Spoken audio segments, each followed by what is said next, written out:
Բարի լույս, սիրելի ժողովուրդ, վերջին տարիներին ես հաճախ եմ խոսում հավասարակշռված եւ հավասարակշռման կամ բալանսավորված եւ բալանսավորման արտաքին քաղաքականության մասին եւ նաեւ տարբեր առիթներով փորձում եմ նկարագրել, թե ինչպես է աշխատում հավասարակշռված եւ հավասարակշռման արտաքին քաղաքականությունը եւ նաեւ այսօր ուզում եմ ավելի տեսաների ցույց տամ այն ինչ ելույթներում տեսական ձևով ներկայացնում եմ ընդհանրապես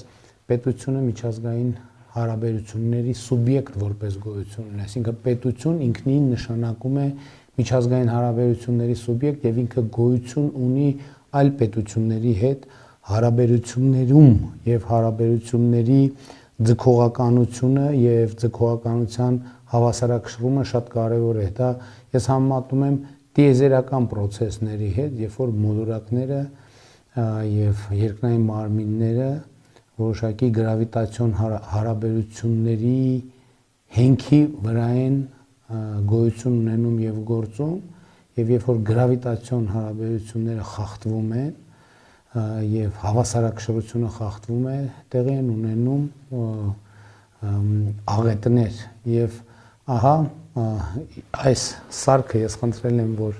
պատրաստեն մեր հարգելի ինժեներները եւ շնորհակալ եմ, որ պատրաստել ենք եւ ահա պետությունը, Հայաստանի Հանրապետությունը իմ պատկերացմամբ գոյություն ունի այս հարթության մեջ, որը այլ պետությունների հետ հարաբերությունների հարթությունն է եւ ես ուզում եմ ցույց տալ, թե ինչ է տեղի ունենում, երբ որևէ դեպքում այդ հավասարակշռությունը խախտվում է, այսինքն անհամաչափ մեծ հարաբերություններ տեղի ունենում։ Այդ հավասարակշռությունը խախտվում է եւ պետությունը դուրս է ընկնում իր զարգացման բնականon տրամաբանությունից կամ այլևս չի ունենում այն հարթությունը, որը հնարավորություն կտա իրեն բնականon ձևով զարգանալ եւ երբ որ մենք ունենք նման վիճակ, քաղաքական խնդիրը եւ պետության եւ կառավարության եւ առաջնորդության խնդիրը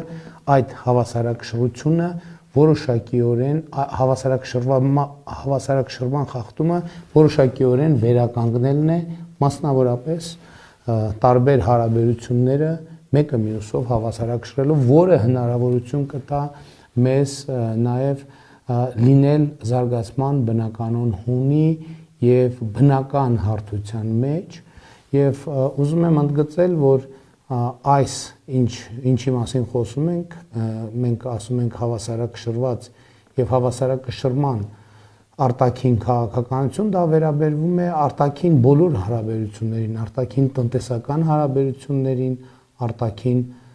անվտանգային հարաբերություններին եւ սովորաբար արտաքին քաղաքականության մեջ այլ երկրների հետ հարաբերությունները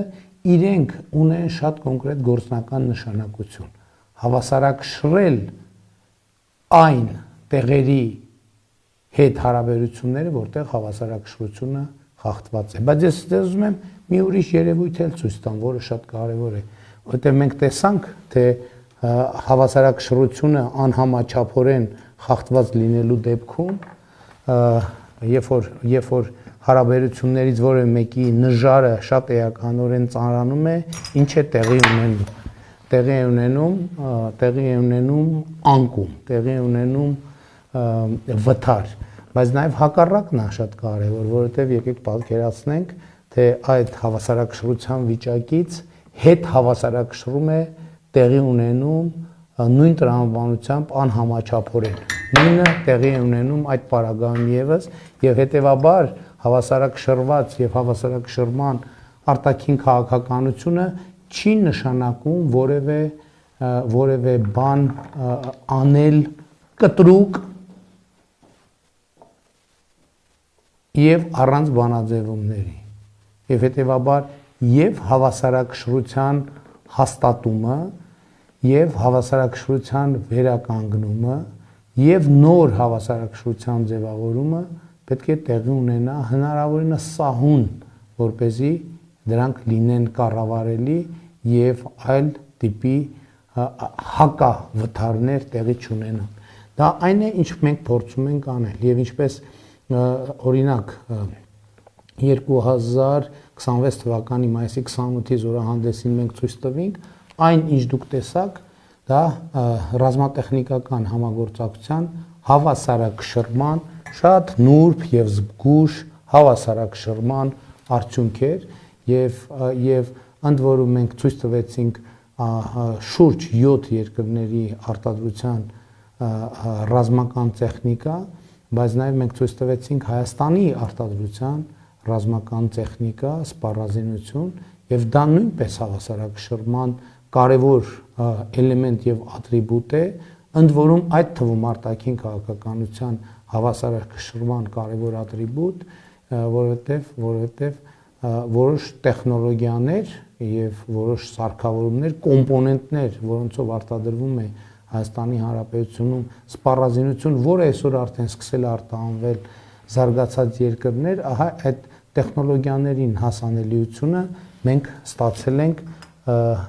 հավասարակշռված քաղաքականության, հավասարակշռված եւ հավասարակշռման քաղաքականության արդյունքում։ Մենք առաջիկայում եւ ընդհանրապես այս ընթացքում նույնը անում ենք տնտեսական քաղաքականության ոլորտում եւ նաեւ շատ կարեւոր է, որ առաջիկայում մենք տնտեսական բոլոր ուղղություններում կարողանանք ձեռք բերել հավասարակշռություն կամ իրադրությունը հնարավորինս հավասարակշռել եւ այստեղ է, որ հավասարակշռված եւ հավասարակշռման արտաքին քաղաքականությունը լրանում է, լրացվում է մեկ ուրիշ բանաձևով, անկախությունը, քչերից կախվածությունը փոխարինելն է շատերից կախվածությամբ։ Այսինքն էլի ես ուզում եմ բերել այդ շատ պարզ օրինակը։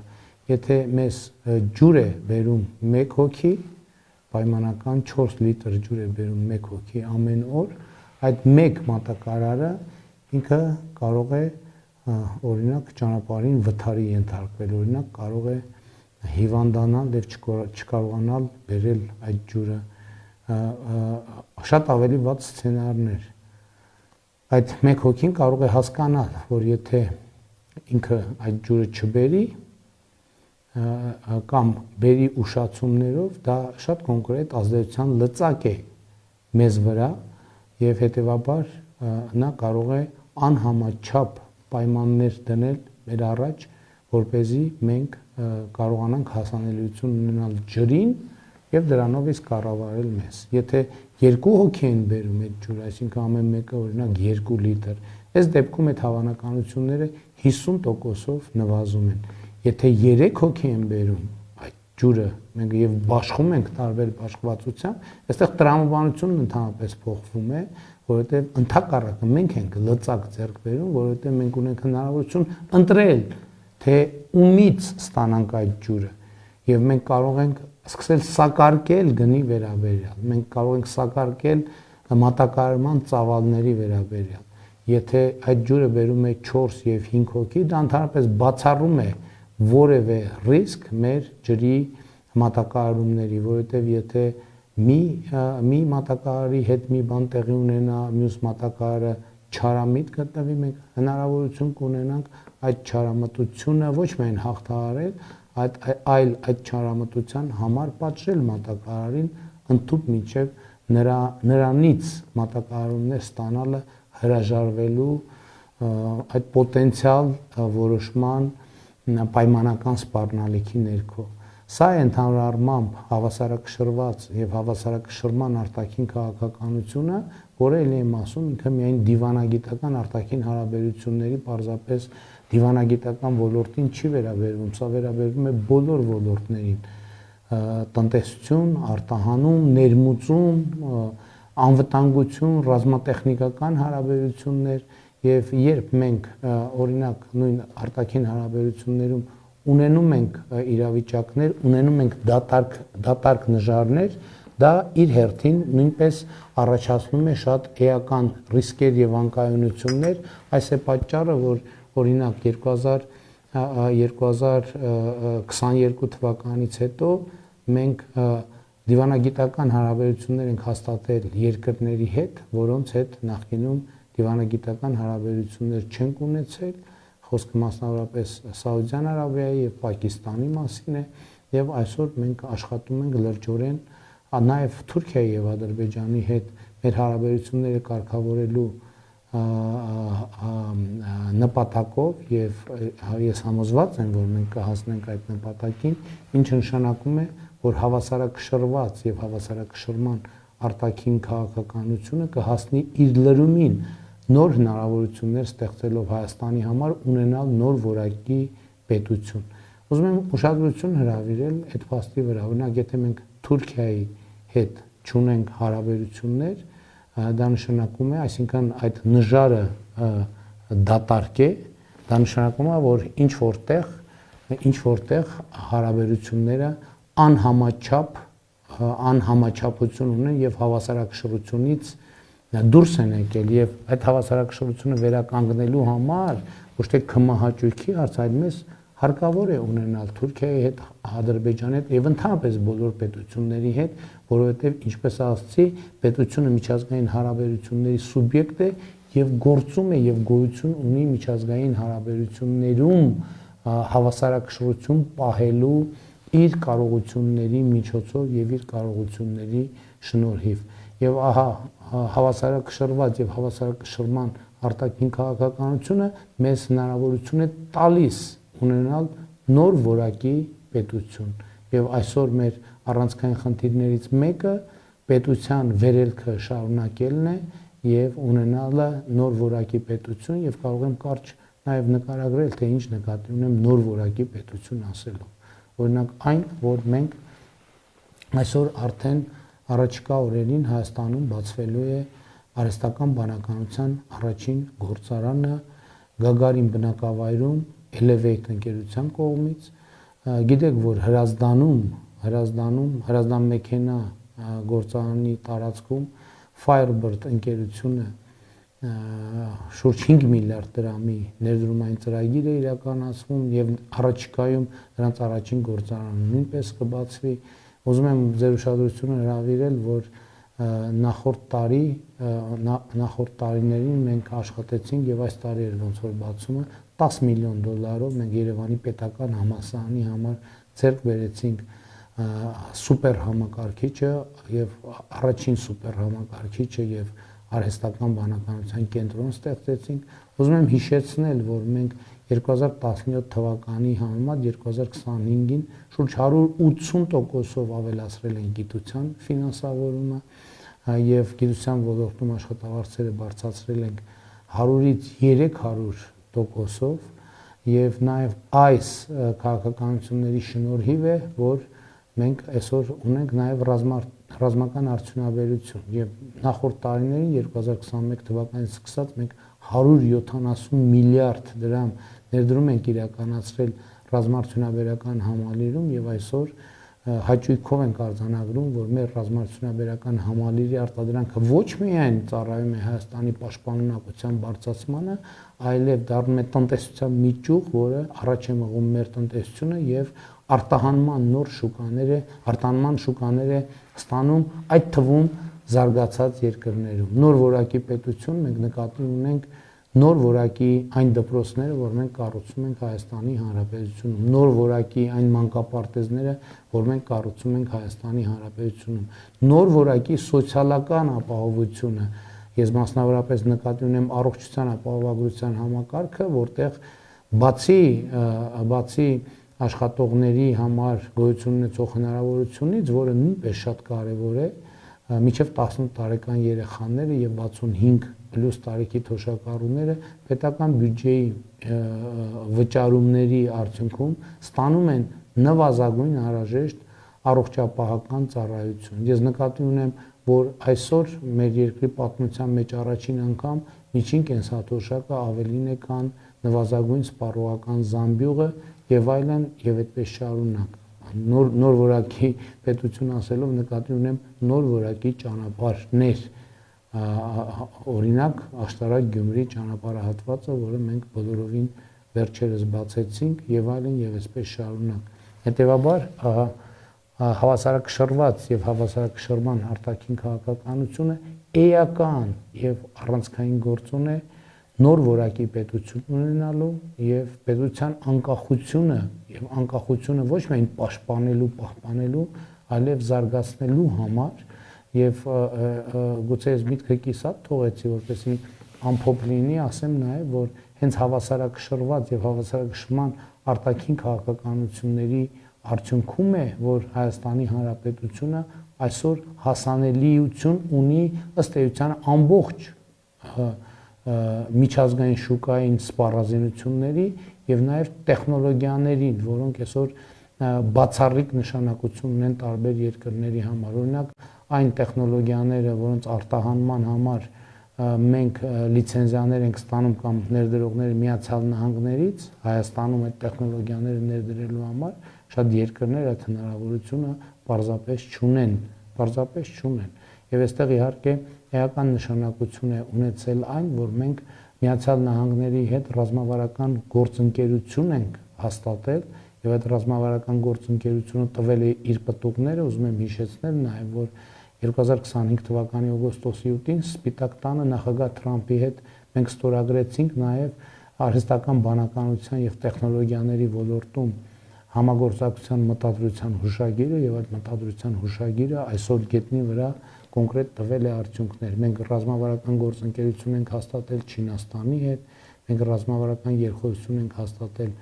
Ֆրանսիայի հետ, Մեծ Բրիտանիայի հետ, Նիդերլանդների հետ եւ ելի մի շարք գործընկեր պետությունների հետ եւ այդ ամենի նպատակը մեր երկրի անկախության մակարդակը, ինքնիշխանության մակարդակը բարձրացնելն է եւ պաշտպանելն է, միևնույն ժամանակ մենք էականորեն զարգացնում ենք եւ կարեւորում ենք Ռուսաստանի Դաշնության հետ մեր հարաբերությունները եւ նաեւ ես բազմիցս եմ ասել, որ մեր հարաբերությունները Ռուսաստանի հետ գտնվում են տրանսֆորմացիայի փուլում։ Տրանսֆորմացիայի փուլը ես համարում եմ պոզիտիվ, որովհետեւ այո, այս նոր իրադրության պայմաններում Ռուսաստանի հետ մենք հաստատում ենք նոր հարաբերություններ եւ ես համոզված եմ, որ մենք այդ գործում կհաջողենք, այդ թվում այն պատճառով, որ Ռուսաստանի հետ մեր հարաբերությունները բաց են, անկեղծ են, մենք ոչ մի մութ անկյուն չենք պահել այդ հարաբերություններում։ Նաեւ ուզում եմ ասել, որ Եվրասիական տնտեսական միության մեջ մենք աշխատում ենք եւ շարունակելու ենք աշխատել մինչեւ այն պահը, երբ այլևս ընտրություն կատարելը Եվրամիության եւ Եվրասիական տնտեսական միության միջև կլինի անխուսափելի։ Իսկ որոշումը բնականաբար պետք է կայացնի Հայաստանի Հանրապետության ժողովուրդը հանրաքվեով, որ պահին տեղի կունենա այդ հանրաքվեն,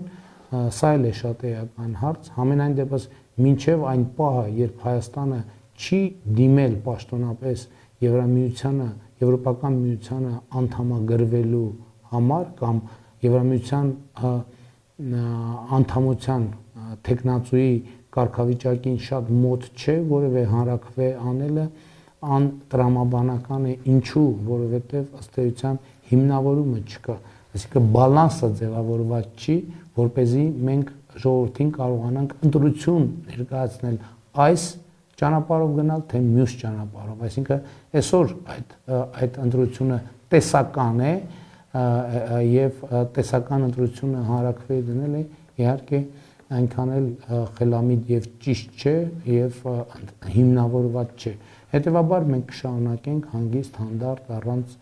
առանց նյարդի, առանց վիճաբանությունների